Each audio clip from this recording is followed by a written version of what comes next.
warm to all of you and thank you for joining us for this virtual parliamentary reception on our report launch. I'm Mike Tietke, I'm the CEO of DePaul UK, and I'm going to chair this meeting today. A particularly warm welcome to the parliamentarians who are attending, as well as our founders. We would love to have been able to hold this in Parliament, but given the current circumstances, it's not possible, and I'm sure you appreciate that. And it is sad, but that's where we are. Now, we've got a very packed running order today. After a word from our supporter, Lord Davis, DePaul's president, Sir Trevor McDonald's OBE, will set us the scene. And then we'll see an animation showing the report findings, and you'll have the chance to ask questions of the reports, and you will meet the authors on the panel. Now, we'll also hear from the young people, because ultimately it's the young people for this is all about. Now, just to let you know, we'll be recording the webinar today. So if you have an issue with that, that's too late. You can hopefully stay. Now, we invited the Minister for Rough Sleeping and the Shadow Secretary of State for Housing to join us. Unfortunately, neither of them could make it tonight, but I was in a meeting with Kelly last night and urged her to recognize the need for housing and support that are specific to young people, especially in the light of the dramatically rising numbers of young people sleeping rough or being at risk of becoming homeless. Now, while tempted, I will not make a comment on the US elections, but we could not hold an event on youth homelessness without mentioning the pandemic. Since March, DePaul has stepped up to provide hundreds of additional beds to people who were sleeping rough. This has put enormous pressure on us as an organization at a time when we were facing a financial shortfall. I am incredibly proud of what we've achieved through unprecedented levels of collaboration together with the government, with local authorities and the charity sector. But it is the passion and the dedication and skill of the many, many DePaul UK staff who are working tirelessly to keep vulnerable people safe. And I'm humbled and very grateful that they do what they do. So despite all of this unexpected work, we still felt that we needed to make the time to launch this research, because this research, and you know that, many of you will know, it's the third of a research series, the third report that DePaul UK has commissioned with leading experts in the academic field. Now, in many ways, it's especially important that we get its finding and recommendations out there, because many young people might be less vulnerable to the virus itself, but the impact of the pandemic is hitting young people especially hard. You might have heard already the term "another lost generation" used in that context, and it's our job to mitigate that impact on the already vulnerable people. Before the pandemic, every year, over 100,000 young people were homeless or sought help to avoid becoming homeless. I fear this year it will be many more, and that many will have been harmed. We know that in London, we've seen the number of young people sleeping rough climbing by 50% compared to the same quarter last year. We simply would not have been able to do this research without, and the previous two Danger Zone reports, without the generous support of Letter One. I'd now like to invite Letter One's chair, Lord Davis, to say a few words to us.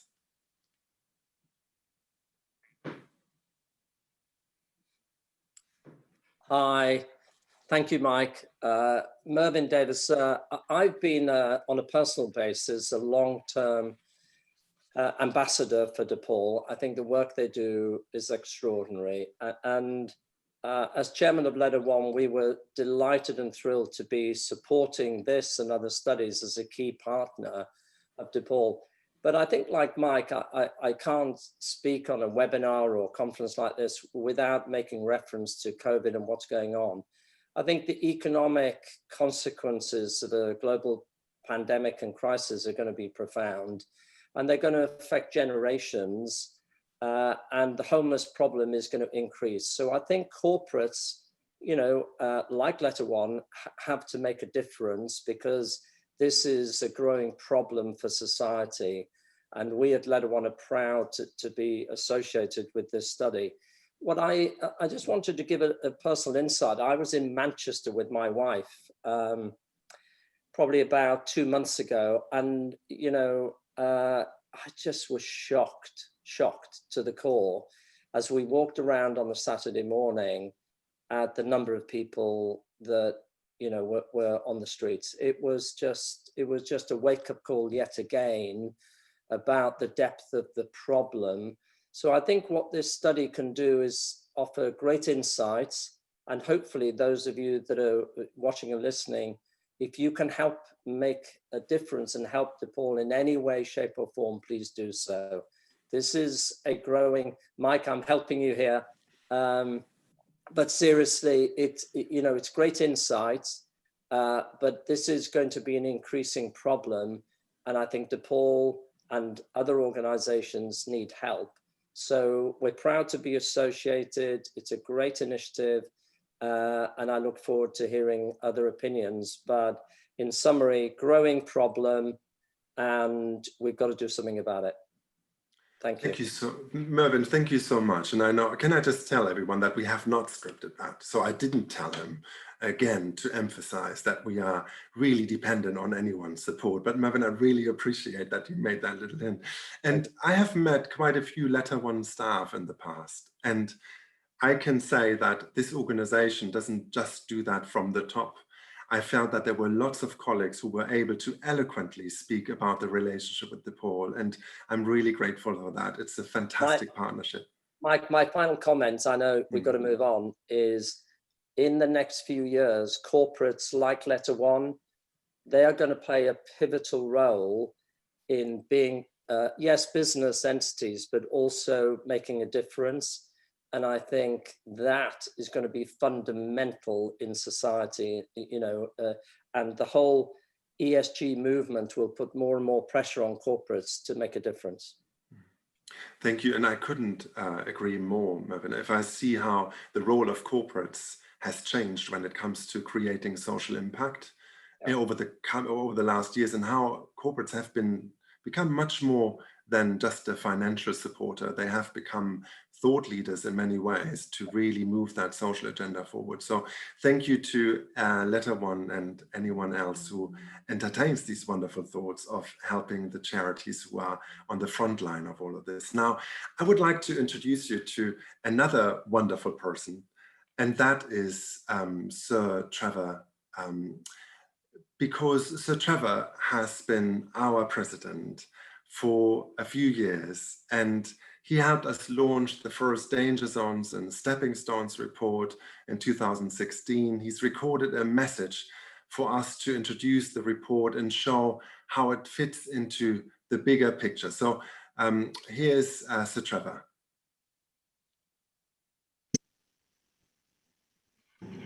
It's 3 years ago since DePaul launched its Danger Zones and Stepping Stones report. And today we come to the third and final section of this report, which reveals that the whole discussion about homelessness and about what happens, especially in relation to young people, still apply. And what this third and final part of the report tries to do is to give all those who are interested in the debate and the general condition some diagnostic tools by which these issues can be addressed. And the first thing to say is that the primary condition of homelessness among young people is still a great problem. We called 3 years ago for a debate into this. The debate goes on. The issue of homelessness is still as relevant today as it was then. There are a number of young people who are still in this country, homeless and without places to go. And we know now more from the research which has been done about the consequences of what goes on as a result of homelessness. Physical abuse, sexual abuse, mental abuse, and things that we use as cliches, sofa surfing, and all this can lead to things which are unthinkable. It is a great challenge for us to remember that most of the people who experience homelessness, which we describe in very broad terms, for them it begins between the ages of 16 and 24. That is desperately, desperately important, because it means that if people begin a homeless life at that stage of their lives, the chances of escaping it in later life become so few.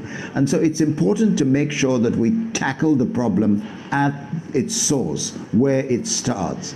It is, I think, quite appropriate that this report is titled Danger Zones and Stepping Stones, because what this implies, or what this really means, is that it provides the diagnostic tools that professionals can use to help people step out of the danger zones and into a place of greater safety. There are many, many, many young people who are desperately in need of this help. So this is not just a research project. It's something which gives some idea of what can really be done in practical terms to help people get in to a better way of life. Hence, stepping stones from the danger zones into something which is infinitely better.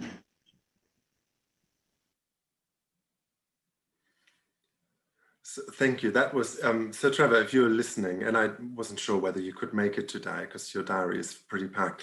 It is so wonderful to hear you talking about DePaul, because I only joined 2.5 years ago, and I enjoy every minute, but I know that you have been on the journey together with DePaul UK for a long time, and I'm very grateful that you still support us. And actually listening to someone like you, for you viewers or watchers, I saw the script that Sir Trevor got, and this is not what you have heard. He is just such a professional. It's amazing to listen to him. Now, we heard Sir Trevor MacDonald, our president. I will now get into the first Q&A session in a minute. And just to explain that, it's a boring part of a webinar, but I do that properly so that you can all partake. Now, there will be an animation that sets out the report findings, and then we will have a Q&A session, and we'll also hear from young people. Now, given the size of the group, you'll appreciate we can only take so many questions. Just in case you don't know where to put your question, that's on the control panel at the bottom. There is that function which actually says Q&A. If you would want to place your questions there, we will gather them. And in the second round, after I interviewed the panel the first time, we will take up your questions. Please do start using the chat function now. We have set time aside to answer them later. Now, we've made a fantastic animation to explain the report findings. Very pleased with that.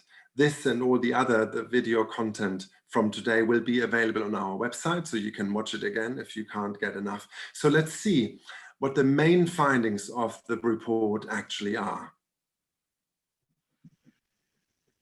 Danger Zones and Stepping Stones was a 3-part research project that explored how we can better protect and support young people experiencing homelessness. Our research focused on the different places young people temporarily live when falling out of stable accommodation. This can be informal environments, such as the homes of family and friends, or more formal environments, such as hostels and supported accommodation. Through the first and second phases of our research, we gathered evidence to show that harm in temporary living arrangements can be prevalent. We also heard shocking stories from young people who had been physically assaulted, bullied, threatened, and introduced to drugs and alcohol. We also heard from young people who felt trapped in homelessness, unable to access the support they needed to find stable accommodation. We found that harm and poor support is not confined to specific accommodation types. While there was some indication that certain living arrangements may pose a greater risk than others, we found good and bad arrangements within all categories. We also found that experiences are highly subjective, meaning that living arrangements that are safe or supportive for some young people may not be for others. For example, we found that young women, young people from the LGBTQ+ community, and young people who are care leavers are particularly likely to experience harm in temporary accommodation. So that we can better understand temporary living arrangements and the possible effect they may have on young people, we developed the Danger Zones and Stepping Stones model. This way, we can assess circumstances based on the risk they pose to young people and the level of support they provide. The Danger Zones and Stepping Stones model categorizes temporary living arrangements into 4 types. Young people in a danger zone are at high risk of harm and receive very little support on their journey out of homelessness. While there is support available in minefield arrangements, the level of risk is so high that young people are likely to experience harm or be unable to engage with opportunities to move on successfully. In storm shelter arrangements, young people are relatively safe from harm, but receive limited support to take steps out of homelessness. Stepping stone arrangements are the ideal. Young people are kept safe from harm and are also supported out of temporary living towards more stable accommodation. By further exploring the experiences of young people and speaking to homelessness professionals, in the third and final phase of Danger Zones and Stepping Stones, we've been able to identify characteristics of temporary living arrangements that increase the likelihood of harm to a young person, and identify factors that increase the likelihood of a young person being able to take steps towards more suitable accommodation whilst living somewhere temporary. By considering each of these factors during an assessment, we are able to plot each young person's subjective experience onto the Danger Zones and Stepping Stones assessment model. We can identify young people who are at risk of harm and need protecting, as well as those without access to the support they need. The result is informed decision-making that best serves the young people we support. We have created 3 tools. One for frontline practitioners who are assessing young people's circumstances, one for young people to assess their own circumstances, and a self-assessment tool for accommodation providers. Through sector-wide use of the Danger Zones and Stepping Stones model and tools, we can 1. Improve the way we assess young people's living arrangements. 2. Improve the standard of temporary accommodation for young people. And 3. Support young people to move into safer, more supportive environments.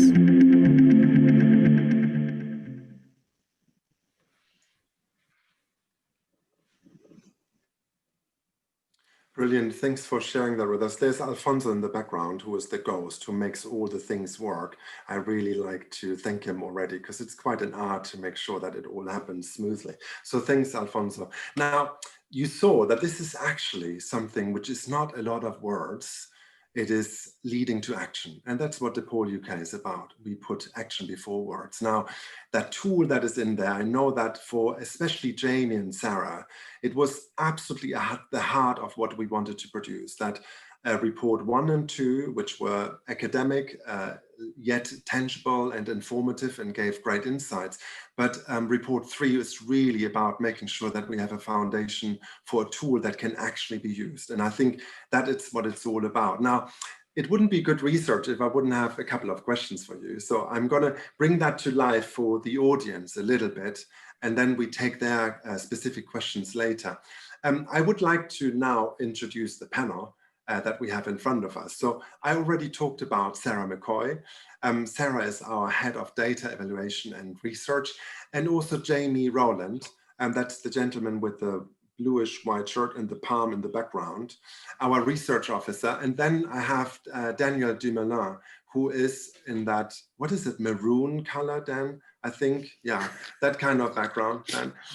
And Dan is actually now our head of rough sleeping services and also leads on our policy work. So you see, I have the expert gathered here who have all the insights and know this report inside out. Welcome, everyone. And a few questions for you.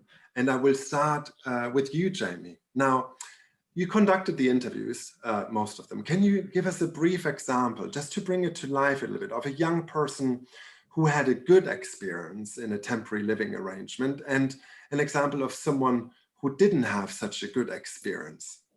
Yeah, so I think really interesting, firstly, to say that all the young people I spoke to had great insights and quite a diverse range of experiences. I know our previous research showed that there are certain informal arrangements which are certainly quite high risk, but what this phase definitely showed was that across all the different temporary living arrangements, you can have both a good experience and a negative one. One young man who I spoke to who had a positive experience was in private rented accommodation. And he was placed in a large mixed need hostel after being evicted from that accommodation. It was ages of around 18 to 35, and he was 25 years of age at the time. And he had a great time there. He connected really well with the co-residents, both older and younger. Enjoyed the fact that he had a sense of autonomy, but that there was support there when he needed it. And yeah, after about 6 months in that accommodation, he moved on to somewhere more suitable to his needs. In contrast to that, there was a young woman who I spoke to who was placed in a very similar accommodation type. It was a large mixed needs hostel. She was quite young at the age when she was placed there, around 18. I think she felt quite vulnerable at the time and didn't have such a great experience and felt like she could have done with a bit more support. I think what these examples illustrate is how it really is on an individual basis that temporary accommodation environments become something meaningful to young people. Yeah, and I guess, Jamie, it's such an interesting point you raised there, because we know that with the best intentions, I guess, other tools around that try to determine the actual impact on young people of the environment that they experience and where they are. First of all, they try to tick certain boxes that we need to do when there's a commission contract behind it, because we need to produce certain outcomes. But what happens is that we lose focus of the individual. And we also lose focus to recognize that it's actually the quality of the environment that is key to what outcomes we can actually produce in the first place. And it's an interesting point. Jamie, do you have any thoughts on that? Yeah, 100%. I think you're completely right, is how everything really, especially when assessing risk or levels of support, has to be taken from an individual and subjective level. There are tendencies to move away from that and to think that types of accommodation inform that, but actually it should always be looked at from the individual. And like you're mentioning there are always great examples across the country of really great services that are doing brilliant things for young people. But on the flip side, there are possibly learnings and opportunities for development that we can take forward as a sector to ensure that what we do provide is right for young people. Absolutely. Thank you, Jamie. And also, I mean, it sounds so obvious, but I guess we are so trained to say that we appreciate that individual has a very specific context and baseline and whatever. But ultimately, when you have 16 young people in an accommodation services, you actually lose that sometimes. So a tool like this could really help us to understand where they are. Are they in that danger zone, or are they on the way up and in a stepping zone? For some of you might know our youth homelessness outcomes tracker, which we have launched last year, which follows a similar methodology. If you needed to find out more about that, Sarah would be the right person. But Sarah, that's not what we are talking about now. We are still sticking with this tool, so don't get too carried away. Now, that tool that we have just been introduced to, can you tell us about the tool and how we plan to make it available to colleagues in the sector and beyond? Yeah, sure. So it's actually 3 tools, not just the one. And the idea is, as Jamie said, there's a tendency in the sector to make judgments about safety and about support based on accommodation type, to say that one type of accommodation is better than others. And we have found, particularly in the second phase of danger zones, that there are some differences. There are greater chances of harm in some informal environments than there are in service provided environments.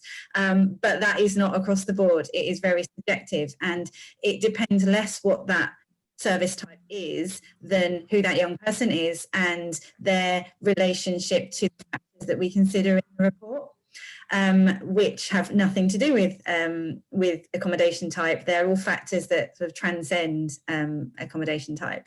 And so the tools that we've put together help services and young people to assess living arrangements based on those factors and get away from those assumptions that are based on accommodation type, or phrases like sofa surfing and living with friends that we found so varied and really quite meaningless, and it can be quite dangerous to make assumptions based on those.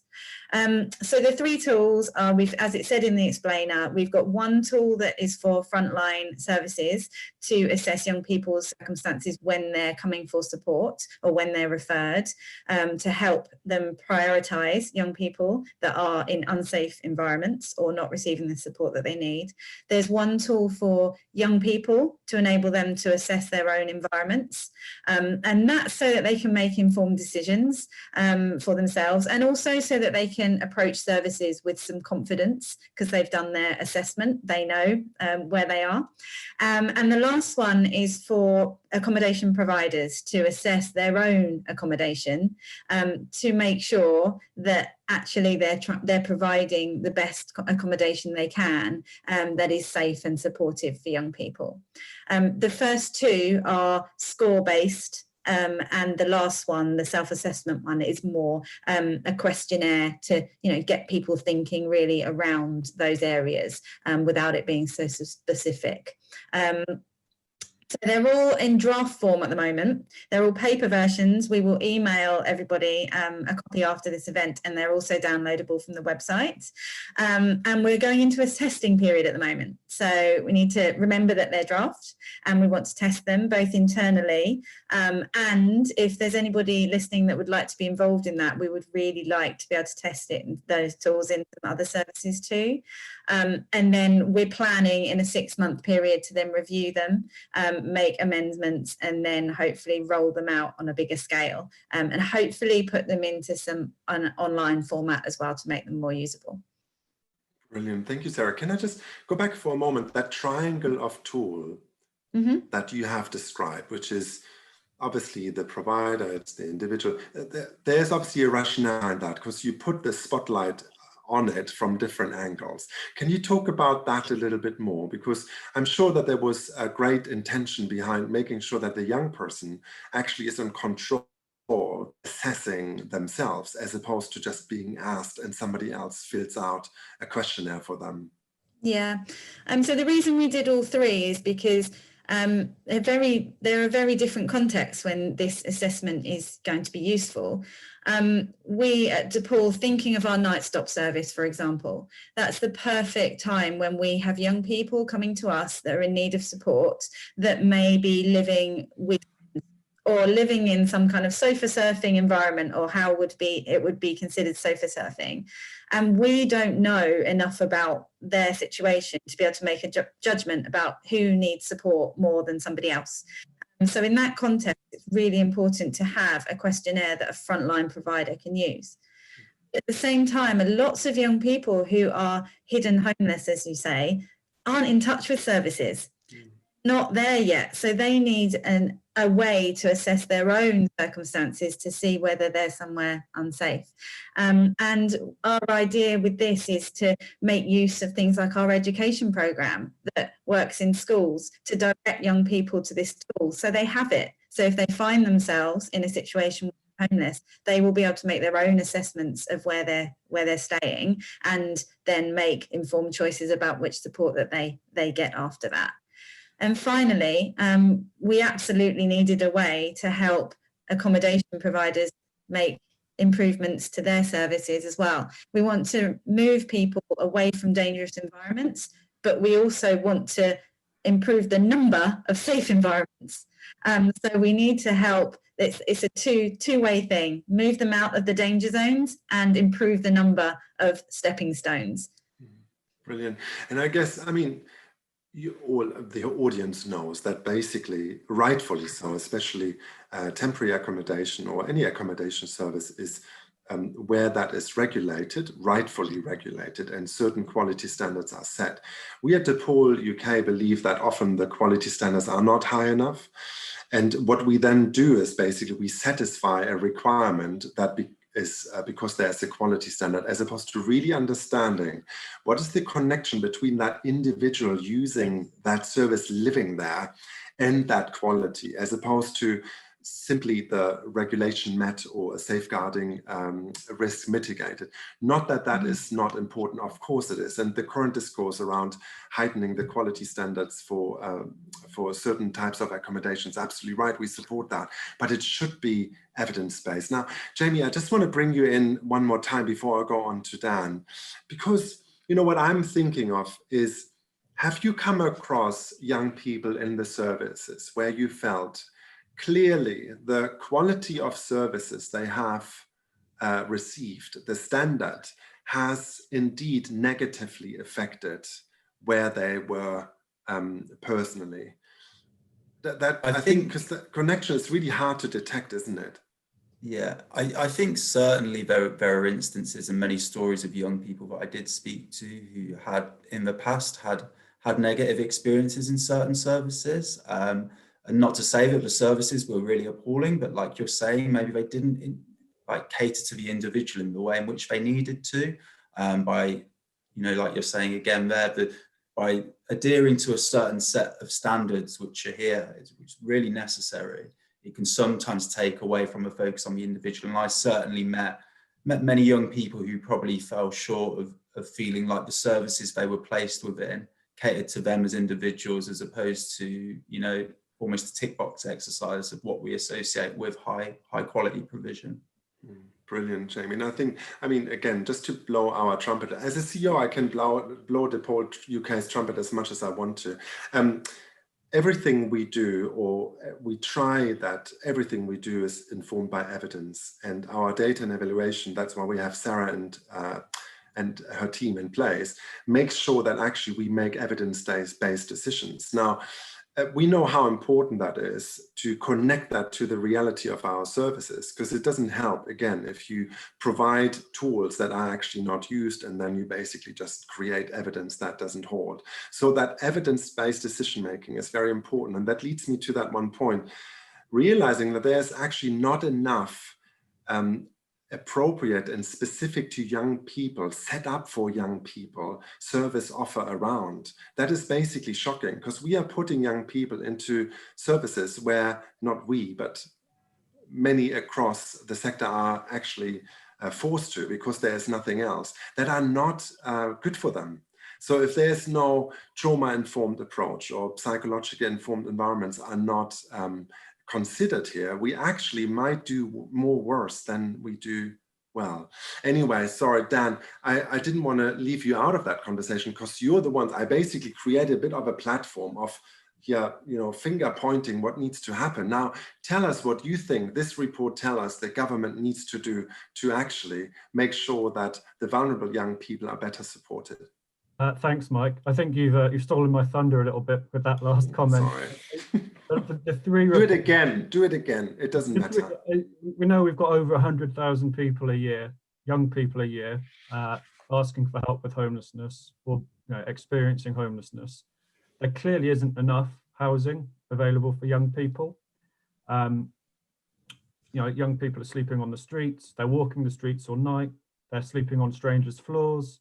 They're sleeping in places where they're physically abused, physically harmed, because they can't sleep somewhere safe. The government absolutely needs to invest in housing that young people can actually get into and live in.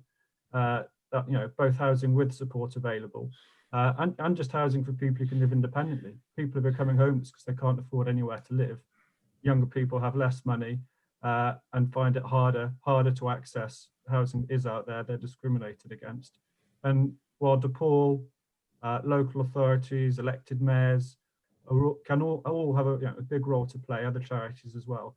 Frankly, we need government investment in housing, and that includes housing, service provided accommodation, housing with support.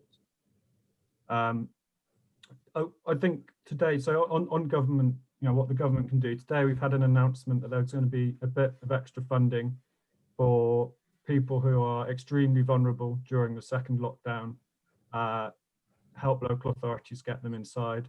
During the last lockdown, government helped everyone in. It led an amazing effort. I think it's a real silver lining. Might be slightly distasteful to talk about that, but it was an incredible thing. 90% of people sleeping rough were brought inside in the last lockdown. that was done by charities like DePaul on the front line, but it couldn't have happened without leadership and funding from central government. And we'd like them to do that again. We called on them yesterday when Mike met with the minister. We asked them to do it again this lockdown. We don't see why they wouldn't. So we're disappointed that they haven't done that. Beyond that, government announced a review into the causes of rough sleeping at the start of the year. That hasn't started yet. We'd like them to get on with that. And we also know that there are ways that you can, ultimately it's about prevention, right? We're talking about what we can do for young people who are homeless. We don't want young people to be homeless, and we don't think youth homelessness or homelessness of any kind has to exist. So we'd like to work with government on a national youth homelessness prevention programme. We want the debate to shift within government. The MPs, peers watching, we hope you help us to shift the debate onto prevention. We do the interventions, we know they work, there aren't enough of them. So we want to work with government to make more of those preventative interventions, family mediation, education, telling people where, talking to young people where they can go to get help. We need more of that. So there's a bigger list. I think that they're the top things, the things we really do want government to do as a matter of urgency.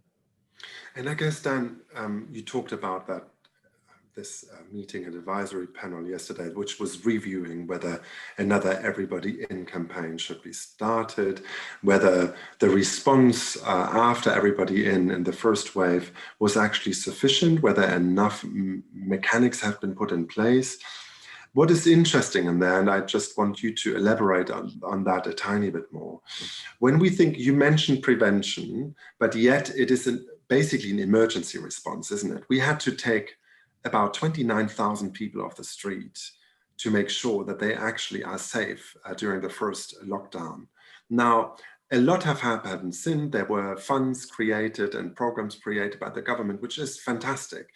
But what do you think really made the difference when it comes to that collaboration? Because we don't want to end with just finger pointing and saying, well, government, you need to do this and that. What can the government expect from the sector, the experts, to contribute to those solutions? What is your take on that?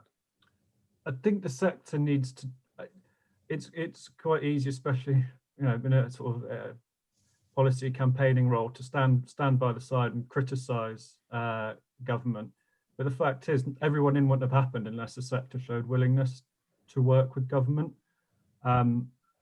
So I think the government needs to reach out to the sector, and the sector needs to approach the government with an open mind and recognise that there are all sorts of pressure that the government faces, and that we need to work with them. So I think going in with an attitude of collaboration, working together, and also I guess working at all levels. So getting our voice there, advocating there to set the strategic direction. We're the real experts. We're the ones who can, set where government goes, where the funding goes, and that's based on our work with people who are homeless themselves or people at risk. So I think, yes, government's got to do more, but I think in the sector we can also look at ourselves and think, are we doing all that we can to engage positively? Yeah, thank you, Dan. I guess, again, there are lots of creative solutions that you can only realize together, because one bounces off on another, whether it's the health side or the social services, substance use services. There was a lot that worked together, and that obviously it's quite amazing when you see that happening, because often people just try to keep on their little turf. But since you have quite a few parliamentarians in your audience, Dan, and that is a great. Now, you would be at that formal reception, you'd be standing there with a microphone. You could yell, you could address them all very politely and say, if you had a few things that you wanted to tell those parliamentarians, what they can do to support us on that journey to get that awareness across the government, what would it be? I'm putting you a tiny bit on the spot here. 1-2 sentences on that, directed to our parliamentarians. I think ending homelessness should be the aim. How do you do that? One, prevent it in the first place. The welfare system has a huge role to play there. The number of people sleeping rough was falling during the pandemic, and that's because of interventions largely through the welfare system. So let's recognise what that can do. It's it's an amazing thing, and it's probably the biggest tool we've got to prevent homelessness. And saying, going back to what I said at the start, there isn't enough housing available. So we really need to push on that. We need to push on it for everyone. It's not just about people who are homeless or at risk. It affects everyone, the shortage of housing in this country. So I'd urge all the parliamentarians not to forget about housing with everything else that's going on, and to carry on pushing for more affordable housing. That we're doing that before, and we should carry on doing it, and we should up the volume on that. Brilliant. Thank you, Dan. So I gave you that little platform. I hope you got everything off your chest.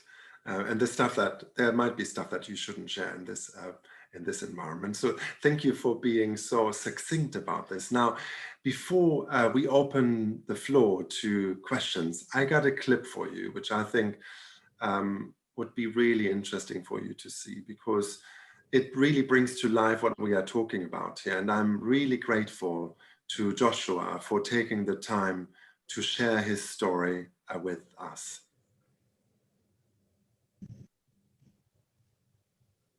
My name is Joshua and I'm 20 years old.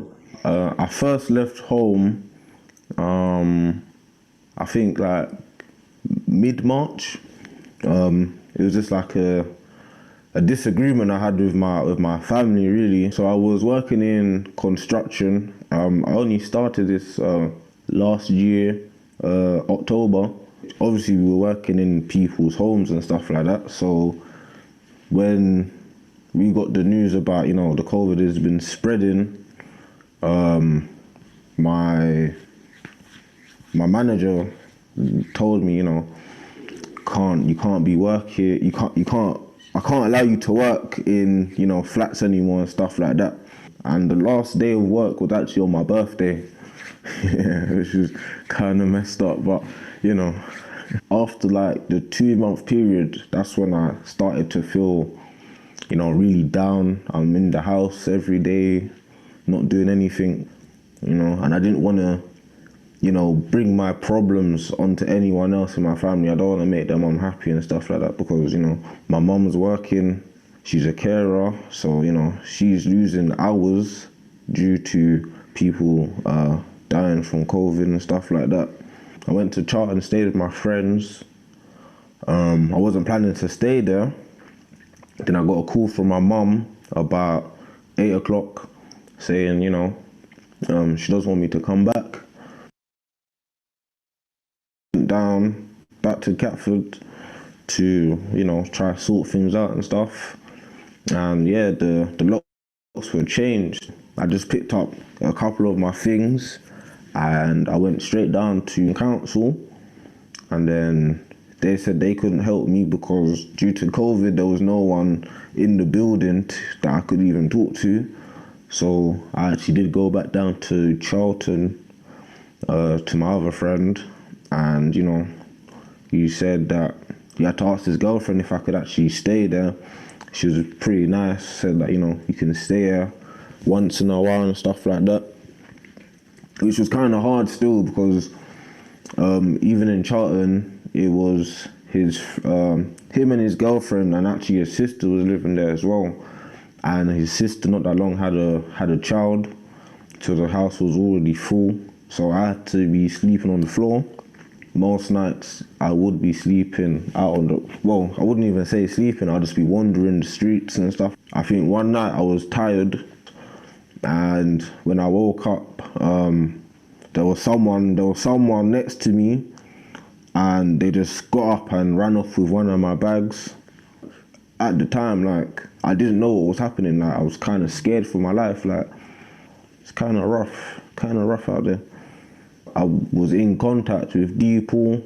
I got a viewing, and on the same day, I just said, yeah, this is the home for me, and this is where I am now, in my living room at the moment.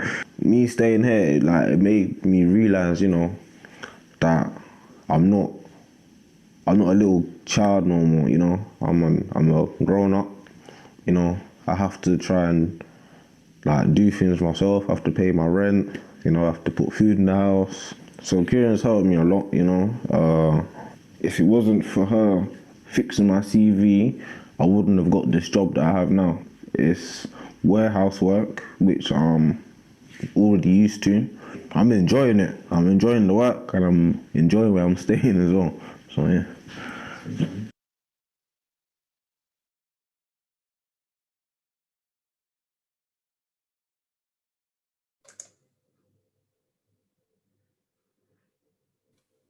I didn't mute myself, by the way. I got muted. I just wanted to say that. Thanks for listening to Joshua there. I think what really becomes clear is that when we talk about a safe place, that means so many different things for people. And Joshua's story has shown that once there was access to something that worked for him, immediately he woke up to the responsibility. It increased his resilience. He got active. He pursued some of his dreams, I guess.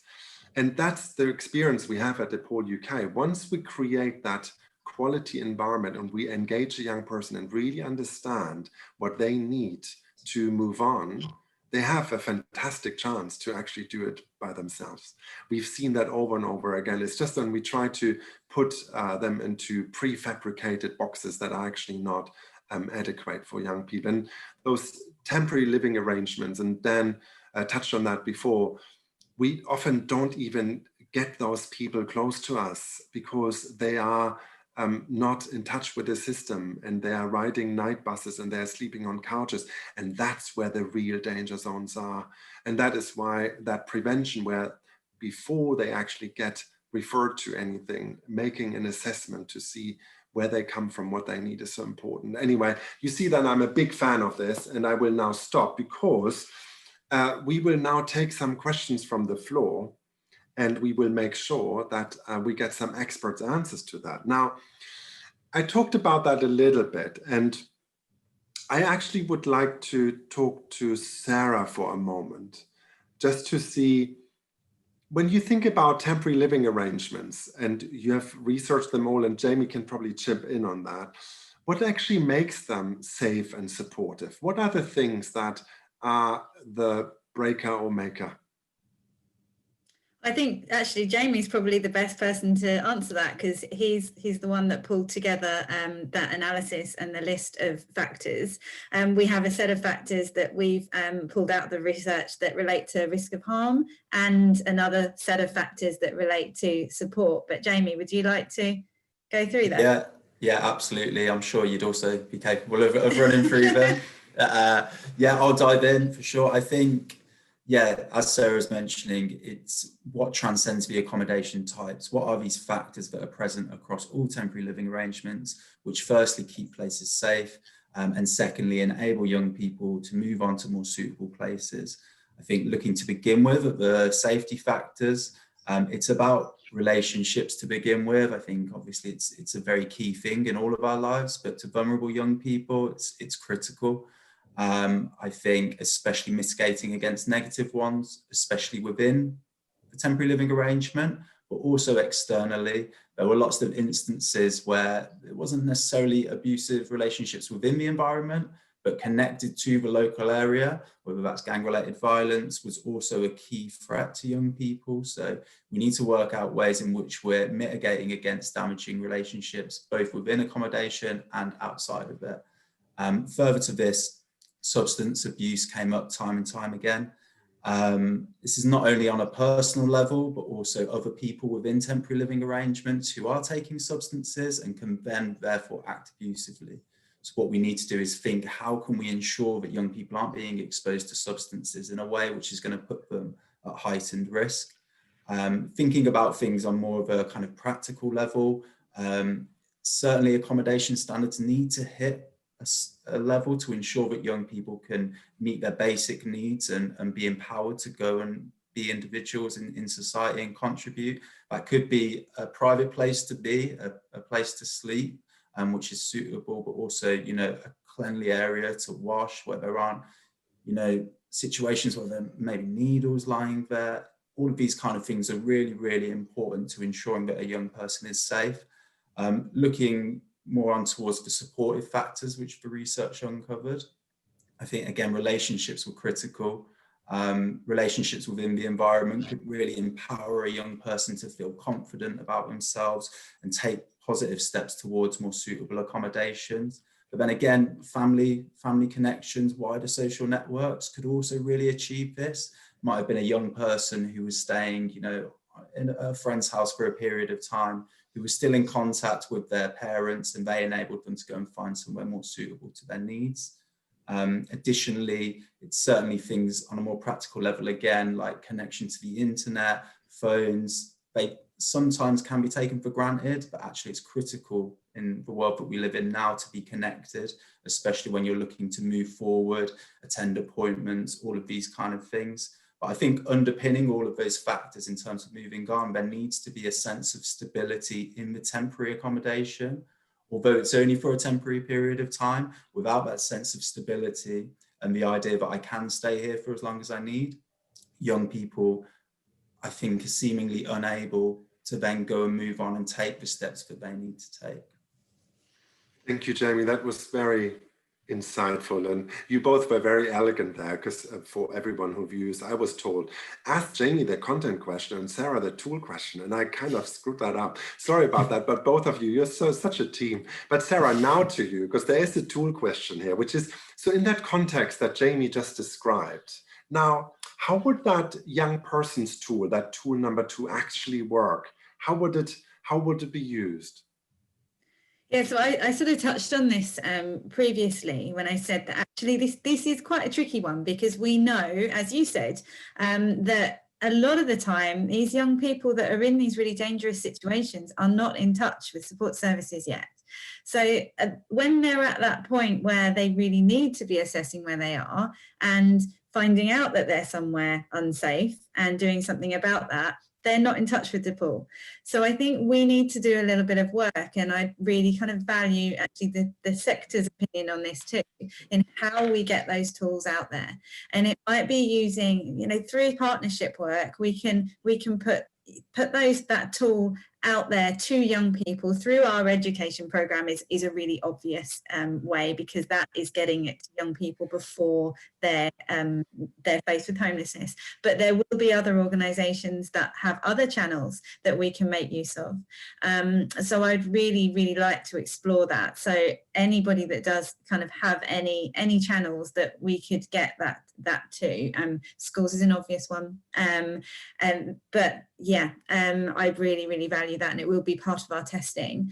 And on that, the young person's tool, we will very much be testing with young people in our services as well.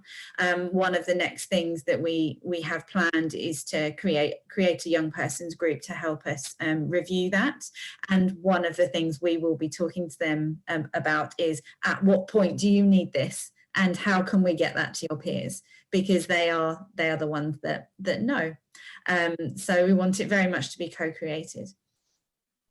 And Sarah, thank you for elaborating on that, because it really just puts a spotlight on how that can actually be used. And there are so many questions, and we just have limited time, but I wanted to ask Dan something here, which it's more with your head of rough sleeping hat on, because you worked a lot in our emergency hotels, and you've been in close contact with our services, especially during the first lockdown. There's a question around what actually are the implications of a lockdown on a young person who is homeless, in the context of what Sarah just described, where we actually can't really reach some of them because they are not in the system yet. They are not with us.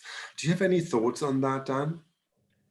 So yeah, implications of the lockdown on youth homelessness. I think we know, and our previous research shows this, that lots of young people are homeless sofa surf or don't sofa surf. So they stay with friends, sleep on floors. I think sofa surfing isn't a helpful term, really I shouldn't have used it. But hidden homelessness is probably more useful. Lockdown has made it's currently illegal in tier 3 areas. It's going to be illegal everywhere from tomorrow. Can't go in another household and stay there. Can't even go in. So I think that is, the only area we've had really good data of any scale on rough sleeping during the lockdown is London. We know it's increased by almost 50% during lockdown. So, and then I think young people have been hit by especially hard because it's taken hidden homelessness and it's put young people out onto the streets because there really is nowhere else for them to go, or they're sleeping somewhere where they're breaking the law, which almost by its definition is risky. I mean, this is why it's so important to get everyone in. You help someone on the streets by getting them inside. So, you know, we've had young people thrown onto the street. It really is crucial that we get these young, for lots of reasons, but to keep them safe from COVID, from all the other dangers of homelessness, we really do need to get young people inside. And that's something the government really does need to help with. I think there is a larger point, and we've touched on this before, that although young people are less exposed to the virus, so mostly young people, the virus itself is less dangerous to young people, not in all cases. You know, I think we can be fairly confident on that point now. The restrictions are hurting young people, probably more than any other age group. Lost generation, young people have really lost some of the best years of their life and see their opportunities for the future disappearing in front of their eyes. So I think as a society, actually, and again, this is a role for all of us, including government, I think as we come out of COVID, hopefully, we really need to think, what can we do for young people? What can we do to give them the time that they've lost back and to help them, you know, imagine and have a better future? Brilliant, thank you, Dan. And you know, I appreciate when we talk about a report like that, it's launched in a context. It was produced in the context and now is part of a context. And there are questions around the COVID environment and how that relates, and also the post-COVID environment. I want to pick up one question from the chat, which asks, what does your research tell us about the extent to which supported accommodation and hostels are part of the problem rather than as well as the solution? Jamie, do you want to give that a go? Yeah, sure. I think what the research shows is that, like I said before, hostels can unfortunately be negative for certain individuals, but the flip side of that is that they are critical provisions still for many young people, and without supported accommodation and hostels, many young people would be in much more dangerous situations. So although certainly there are issues that need to be addressed within hostels, which are outlined within the report and relate back to the factors I was just discussing, I think it's really important to always identify them as possible solutions. So while they may currently be experienced by some young people as negative, the point is that they have the potential, and many of them already realize the potential, to be pathways of empowerment for young people and to be stepping stones out of dangerous situations and onto, you know, a better life, basically. Brilliant. Thank you for this, Jamie. We are running out of time. And if I would be now a famous TV host or something, I would probably get more time. And whatever the music act would be cut or something, but we don't have the time to do that. I just want to give one question which sits across that a little bit, is around prevention, which you have all mentioned. And it is so key that we move the focus from what is responding to an emergency to a more preventative approach. Now, there was a reference here in our chat about local authorities likely having to cut budgets after the COVID because there's just not enough money, and Manchester is mentioned here. Do you think then that these cuts could actually be almost a bit of a trigger for local authorities to think more about how money could be used more on prevention, because this is if you want to turn off the tap as opposed to responding to that? Or do you think there will be so much pressure on local authorities that, you know, they will not get to that? Do you think there's a chance for prevention? And just shortly on that, Dan, and then Jamie also, on prevention, anything in our report, is there anything that you would like to pull out, any reference that you can make to the findings that tell us how important prevention is before we close the Q&A session?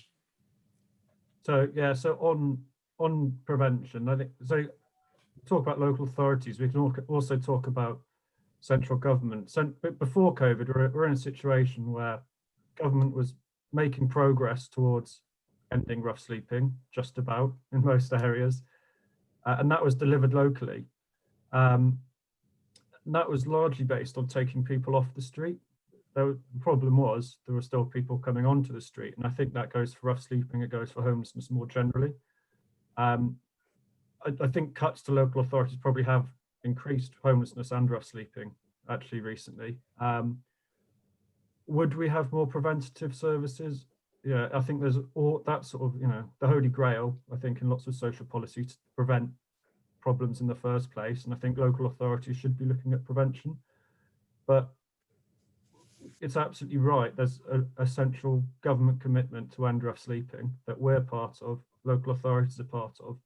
You can't turn off the funding to get people off the streets while you've got them coming on. You can't abandon a group of people while you focus on prevention. Prevention takes a while to implement. So I think, yes, we want to work on more on prevention. We talk about that all the time to all levels of government, central elected mayors and local authorities. But the fact is, we need more funding in the system, COVID or not COVID, if we're going to end rough sleeping and make progress towards ending homelessness. Thank you, Dan. And I mean, it seems an obvious point, but at the same time, it's very good that you reiterate that. Jamie, just 2 sentences on anything on prevention that you would see supported through our report. Yeah, absolutely. Sarah touched upon it earlier.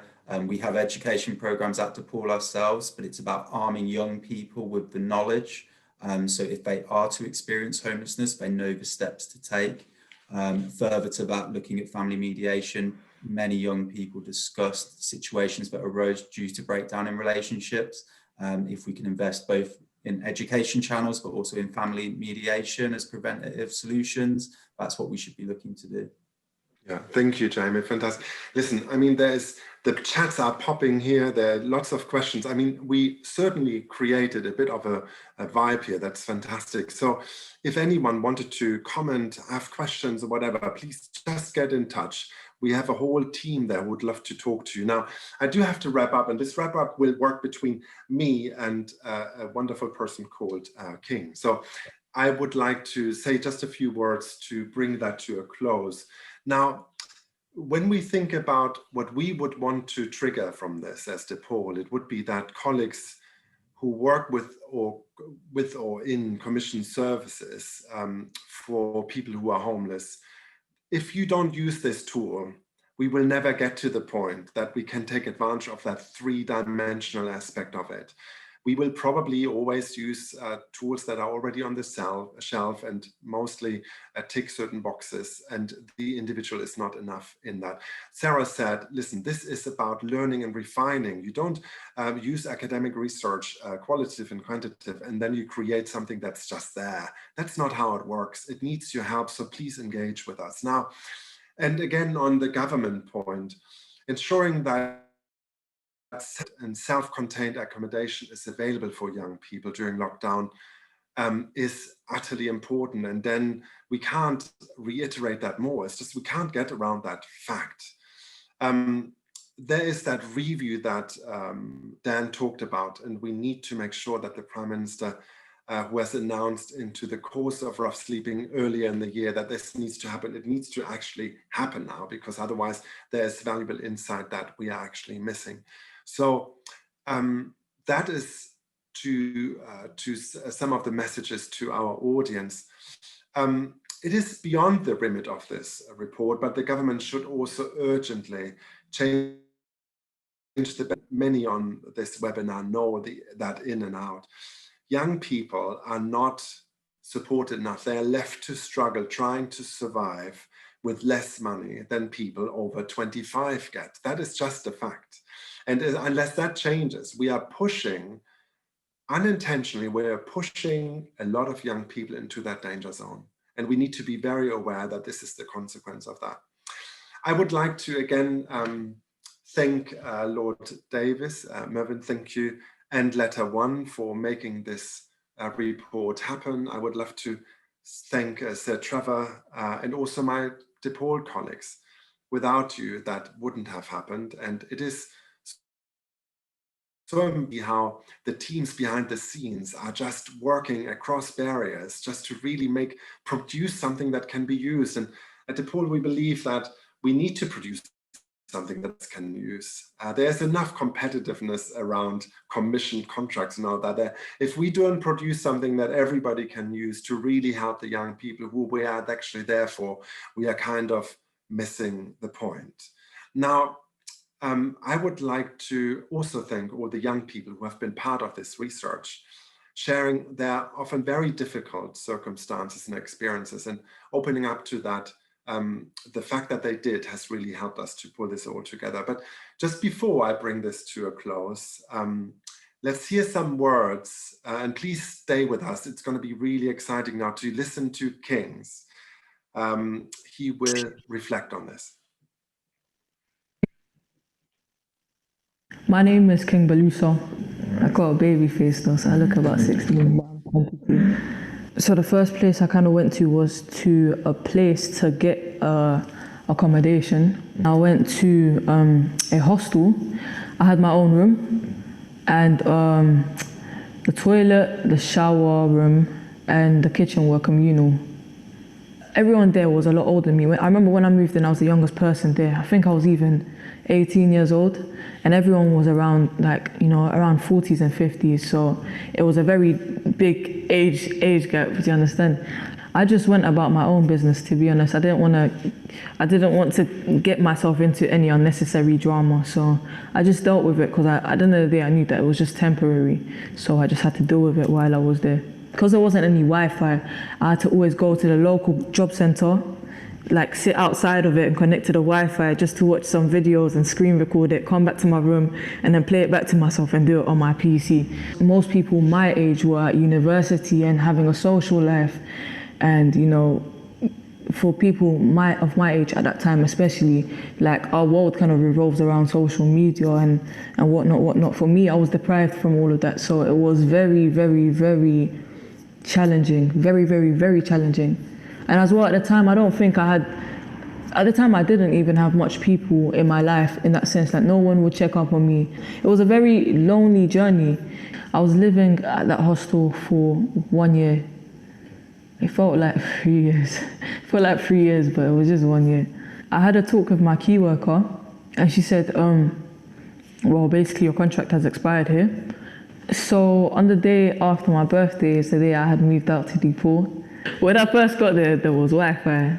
So that made me really, really happy. Like that was just already, like I knew it was gonna be a uplifting journey from the time I saw the Wi-Fi. I'd say my mental health improved drastically at DePaul, but I would say that's because of the residents that were there and the people I met. Living in a more youthful hostel kind of allowed me to feel young again, in a sense where when I was living with older people, I kind of felt like this is my life. I've already, like, you know, this is how the transition is from being young, teenagehood, to being an adult. I already felt like I was in the adult bracket, and I kind of forgot all about like the fun stuff, and then now I feel like I have a balance now that I'm in university. I know when to be serious and do my job and have it complete, and I also know when it's time to socialize and have fun. I visited there before I came here today, so I went to see the boys and all that. It was really, really nice, just catching up with them and whatnot. They always call me, tell me that they miss me, man. I love it. I love it. So the support that I got at DePaul was that the staff were a lot more social. I mean, yeah, they were a lot more social. They were more cool with it, do you get it? Like, they were a bit more laid back, as in we can just have conversations as a human to human. Do you get me? That's what I liked about DePaul. They were professional, but they also allowed a safe space for you to speak, for you to confide in them as a human. When it came to me going to university, that's somewhere where it was a complete foreign world for me. So I approached my key worker and I kind of said, look, I finished my studies now. These are my grades, and I would like to go to university. And my key worker provided so much help for me. But thanks to DePaul, I'm actually here today. So yeah, nice one, DePaul. Well, and Thanks, King, for sharing these thoughts. I guess that kind of brings it home. It really leaves me to wrap it up now, because I know that you're all very busy. And I know that there are hundreds of people who have joined us today. I'm absolutely thrilled that there's such an interest. So please do share and get in touch and talk to my colleagues about how you can get involved. And you know, all these videos you've seen and the report and tools are all available on our website at DePaul. Now, we invited you all here because we cannot do anything without you. And especially under those very difficult circumstances we all operate at the moment, collaboration and the human to human that King just talked about is essential to us. So thank you. I hope you found this virtual reception interesting. I hope that you are all convinced now that we need to act to make sure that young people are not abandoned to sleep in dangerous places. That is up to us, because we are the grown-ups here who are in charge to make sure that certain things happen. As King said, sometimes we need to make sure that young people are allowed to be young people, and they can only do that in the right environments. I hope you will go away and have conversations with my colleagues about how you and your organization or your business or family and friends can get involved. But until then, take care and stay safe.